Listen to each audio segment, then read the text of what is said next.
Guys, happy 4th of July and welcome back to the channel. I'll be taking on this podcast solo today, so I hope you guys enjoy.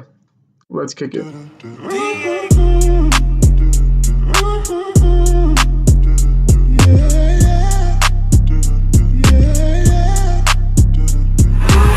Slide on the pimp gang. What is up, guys? Welcome to our third podcast of the channel. As you can tell, we're not really in the normal environment. Actually, I'll show you here, guys.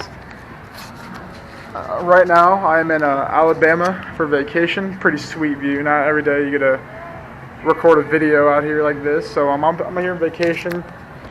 So I'm actually going to be taking this video alone. I'm in a solo version here. So hopefully that'll be cool. So yeah, we got a podcast today. We're going to be talking about our bracket, which is almost perfect. We'll get more into that. And then my reactions to NBA free agency.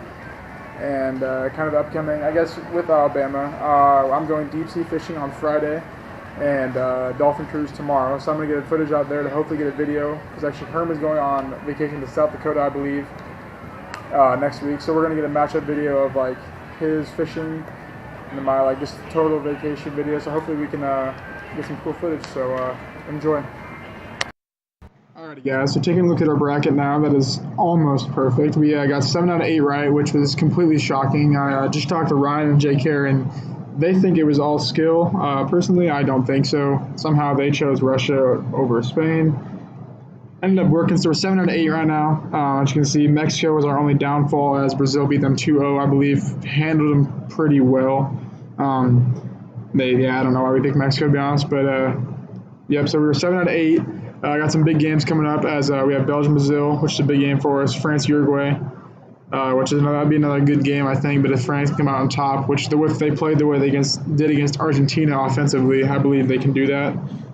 But yeah, I guess England kind of got what they needed. They needed to beat Colombia in a pretty easy match against Sweden, I'd say, to make a run, get in the semis, at least make a run at the championship. Yeah, I think there was 3 games with PKs, which is kind of crazy. There's a really good game with Belgium coming back somehow from Japan, which was kind of crazy being down 2-0 that early. I didn't think that was actually going to happen. So they came back, and that's my personal favorite, I believe, to ride that win the championship. But I talked to Ryan. He said he believes Belgium as well. I think he said they really got a smack in the face by going down 2 early on Japan. So his pick is Belgium. Jay Kerr said Brazil actually was his. He said he watched that game and he said that Brazil pretty much handled them, like I said, and they looked basically unstoppable. I think that's actually his quote-unquote words there. So he's riding Brazil all the way there. So we just kind of wanted to give an update on the bracket just to show you how it's going, what we have left, and I'm going to transition over into NBA free agency. What is up, guys? I'm going to talk about the NBA free agency and just kind of my reactions to it. Actually, kind of funny, we were recording on a phone call with Ryan and Jake here, and I forgot to turn the audio on my camera. So all that footage kind of got deleted, and Herman must have worked, so we really couldn't redo it. So I'm just going to kind of take it solo. Yeah, so just kind of talk about my reactions to some of the bigger signings, I'd say. So I'll just start with, obviously, LeBron to the Lakers. Personally, I think that's one of my favorites. I think that's a great move by the Lakers organization. And I mean, to be honest, I think that was a big move they got. But I think the biggest move they got with it was getting Rondo, in my opinion. I think Rondo and even JaVale McGee are going to be great complements to LeBron's game. Basically, just getting him the shots he needs, because I mean, Rondo doesn't score that much. Maybe McGee's not used to it, I guess, because I mean, he played for the Warriors, not going to score. So I think that's a great signing. Just kind of my prediction, I don't think they're done in free agency. I think they're going to sign Capella to max deal since they have the room to take 2 max deals, and I think they're going to trade for Kawhi, in my opinion, which I think they really can do. Since I think Spurs organization said that Kawhi will be getting traded sooner than later, so I'm hoping that they can do that to compete with the Warriors. You know, because not talking about the Warriors, Boogie signing on a one-year $5.3 million deal. I think Rondo got paid more than him, which is nuts. He won't be playing until December, which is the only downfall for the Warriors there. So their starting 5 is 5 players that have been All-Stars before. But from my opinion on that, I think it was a good signing for the Warriors because they got him for cheap. But I don't think they're going to mesh well together, personally. I think, having 4 All-Stars are all, Klay Thompson, look at him, for example. He's my favorite player on the Warriors. he doesn't get the shots he deserves because there's 3 other All-Stars. Now adding Boogie, I think there's going to be an uneven share of reps, I guess you could say, or shots.